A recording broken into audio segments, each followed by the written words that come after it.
is Rajan Singh, and I'm a former IPS officer and BTech from IIT Kanpur. I was assigned to the Kerala cadre, and for many years I was the Commissioner of Police in Trivandrum city.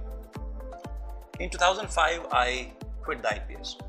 I went to US. I did my MBA from Wharton Business School, which is one of the top business schools in the world, and I then joined a firm called McKinsey, which is one of the world's leading consulting firms.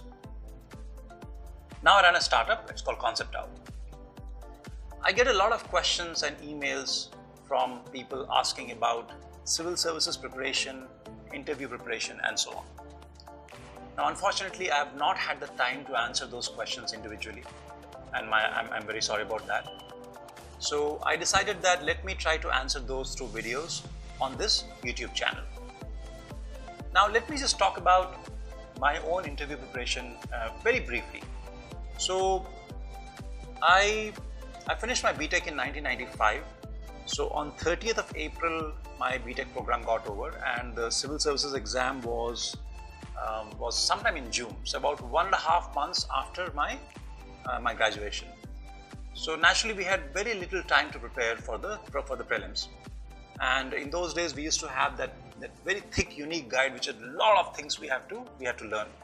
So I found a way to learn those things very quickly, and after the prelims, I wrote the mains exam in the coming December, and then the interview. So I scored 225 out of 300, which was a pretty good score, and that score made a big difference. So because of that, I got rank 72, and I joined the IPS. Now, as you know, in subject papers, there is only so much you can score. So the interview marks really matter. They can make a huge difference. And for my own interview, I was very confident and comfortable, and I believe that if you are really disciplined and prepare smartly, you can go reasonably well prepared for the interview and do well. Now, I will discuss about all those things in subsequent videos. Today, let me just give you one simple idea, which is that when we talk about, let's say, current affairs. Now, when we read about news, very often we just learn about things at a high level. So in news reports, you learn about what happened, right? But not so often, right? It's not very common to learn about or see writings about why those things happen, right? What is the underlying logic? The important thing is that you need to be able to develop a point of view. You should be able to argue your point of view on the basis of logic.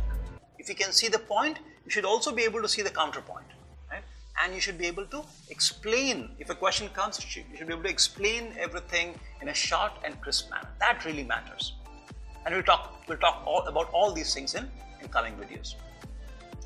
Now, what I would like to do is make short videos about the current important news items, and we'll talk not just about what is happening, but why it is happening, right? And what are the implications of a particular incident or a particular news item. Right? I will also talk about generally interview preparation tips and whatever things you are interested in. Right? So based on your interest, we will decide how to go forward. So in the comment section, please talk about what is of interest to you, and subscribe to this channel. And in the next video, I will take one particular news item, which is, you must have heard about IL&FS crisis. So it's a big lending company, IL&FS, and they have defaulted on their debt obligations. And this is something which has hit the financial markets pretty hard. So I will talk about in the next video about what happened and what was the underlying reason, and is there a way to prevent these kind of incidents in future. Right?